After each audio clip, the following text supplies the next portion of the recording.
ప్రభువా, నీ పరిపూర్ణత నుండి కృప వెంబడి కృపను పొందితు. నన్ను జ్ఞాపకం ఉంచుకో. ఈ పదము ఆ పాట రాసిన భక్తుడు నెహెమ్యాతో నుండి బారో చేసినాడు.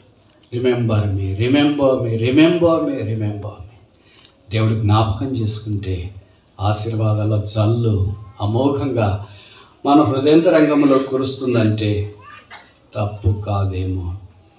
నెహెమ్యా పుస్తకము అసమానమైనదని తెలియచేయటానికి రెండవ కారణము ఏంటంటే, ఈ పుస్తకము నేను ఇంతకుముందు చెప్పినట్లుగా ఆటోబయోగ్రాఫికల్ స్కెచ్ ఆఫ్ ఇంపీరియల్ ఎంప్లాయీ. అంతఃపురంలో పనిచేస్తున్న రాజు గిన్నె అందించిన నెహెమ్యా స్వీయ చరిత్ర లేదా ఇశ్రాయేలు యొక్క చరిత్ర